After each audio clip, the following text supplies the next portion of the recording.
بس ما بتستريمون. وين مركوبي؟ ايش هو المركوب؟ يعني العفو الكندي. اتعرفت على التيك توك، اجتنا الكورونا، قاعدين بالبيت، وانا من النوع النشيطه كتير، بحب اطلع اروح واجي، وبتعرف واجبات كتير علي، فزهقت.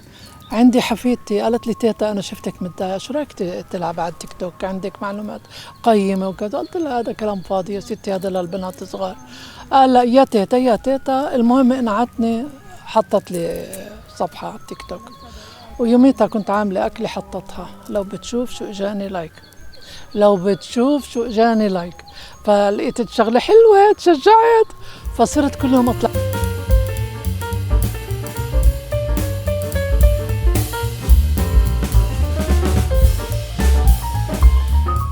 عندي معلومات قيمه، واي نوت، ليه ما افيد هالصبايا وهالشباب فيها؟ معلومات كتير حلوه، فلقيت في تشجيع منهم، وكتير كتير مبسوطه. بعدين اكثر شيء مبسوطه اني بطلع لهم على اللايف، صرت حلالة مشاكل والله العظيم. اللي عندها شغله بتقول لي يا تيتا، كلهم بيقولوا لي تيتا.